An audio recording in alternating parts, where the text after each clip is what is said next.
peu de poids et une écoute de moins en moins importante. Leur organisation, leur fonctionnement et leur communication est de moins en moins lisible. En effet, un exemple, le musée, nous considérons être complètement mis à l'écart. Et je rappelle que certes, il n'appartient plus à notre commune, mais il reste sur notre territoire. Et nous y sommes attachés tous. Alors voici ce que je dis, c'est à tous les oubliés de Saint-Marcel et des communes environnantes. Il est nécessaire de rappeler à toutes les personnes concernées où ils seront un jour ou l'autre par l'histoire du musée de la résistance bretonne, ce qu'elle fut dès l'origine et les étapes par lesquelles elle devait passer jusqu'à la rénovation que nous vivons depuis plusieurs mois, puisque c'est la communauté de communes qui instruit le dossier et qui mène ce dossier à son terme, qui mènera son dossier à son terme. Méconnaître ce dossier, négliger ce qu'il a fallu investir comme effort humain et matériel, c'est faire perdre tout le sens de son histoire, toute substance à l'histoire des habitants de ce territoire. En effet, cette belle aventure a démarré il y a de nombreuses années grâce à la volonté d'un maire et de sa ténacité. Gilles Possémé, assisté du conservateur de l'époque, Édouard Le Chanteau, est encouragé dans ce projet par de nombreux anciens résistants et sas et bénévoles avertis. Au fur et à mesure que passaient les années, les visiteurs furent au rendez-vous jusqu'à obtenir un objectif de 50 000 visiteurs. Cette période faste fut suivie petit peu d'une baisse inexorable de la fréquentation. Face à l'accumulation de difficultés, le budget investi dans les frais de personnel par Saint-Marcel et Malétroit, les deux communes associées au sein du syndicat, se révéla insuffisant pour conserver l'équilibre de leurs comptes.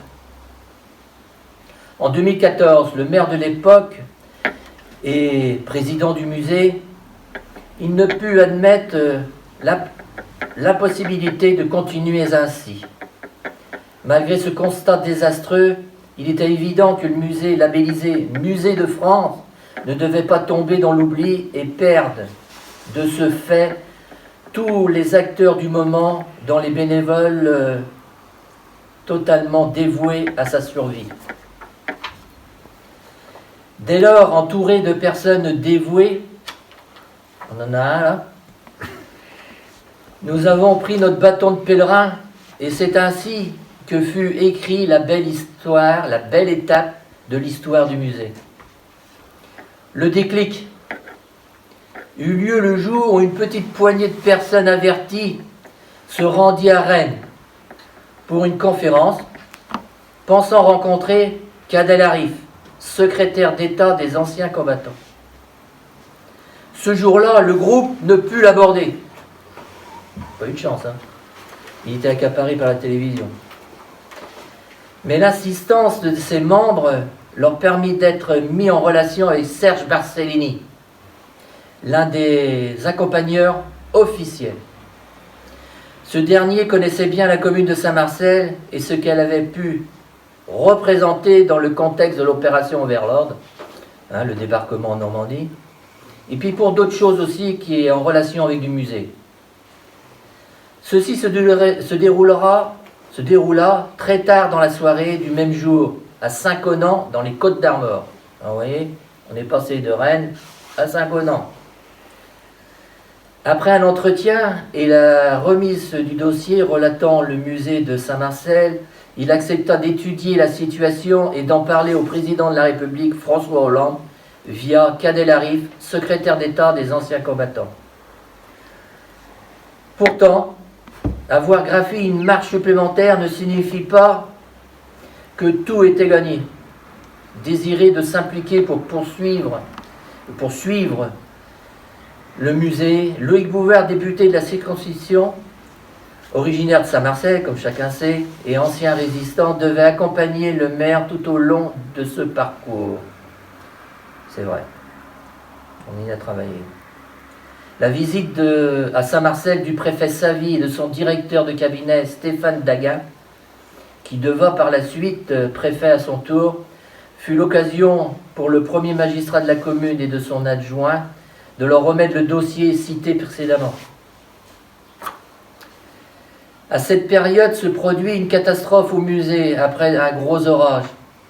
L'inondation des locaux pratiquement au même moment où je lisais l'appel du général de Gaulle modifié pour la cause du musée. Assisté de Michel Guégan, président de l'ancienne comité de communes, la CCEL, nous valut passer le soir même à la télévision. Le ressenti fut fulgurant dans la région, ce qui eut pour conséquence de déclencher chez les habitants aux alentours des réactions tout à fait positives. Quelques mois plus tard, plusieurs réunions se déroulèrent avec les uns et les autres. L'apothéose restant le déplacement à Paris avec Joël Gall, conseiller du département. Le 20 janvier 2014, Monsieur le Président du Conseil général François Goulard remerciait la mairie de Saint-Marcel de façon décisive dont elle avait provoqué l'avancée du musée de Saint-Marcel, du dossier du musée de Saint-Marcel. Puis se fit l'appel de la secrétaire de la DRAC, Direction régionale des affaires culturelles, avertissant le maire de Saint-Marcel que son supérieur désirait avoir un entretien au sujet du musée, du dossier toujours. Cette rencontre, riche en échanges, eut lieu un soir sur le site. Le 20 juin 2014, la visite de Jean-Yves Le Drian, ministre des Armées, fut programmée. Monsieur le maire le reçut au musée, la réception se terminant sous d'heureux auspices, prenant la forme d'une signature d'engagement, je l'ai là, de l'État pour le financement du projet à la hauteur d'1 million d'euros. Après tout cela, le chemin tracé devenait de plus en plus réalisable. Le musée se préparait pour une nouvelle aventure. Oublié à présent l'histoire des hommes qui ont œuvré afin que la mémoire des événements vécus par leurs prédécesseurs ne disparaisse pas dans l'oubli, ne peut être tolérable.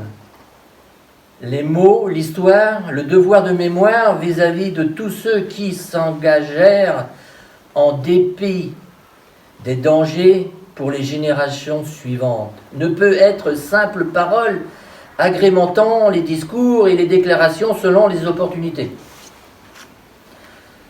Leurs descendants, tous ceux qui se sont investis et battus avec ténacité, remplis d'une haute conviction pour que renaisse le musée, ne peuvent admettre que certains parmi les décideurs les considèrent avec condescendance.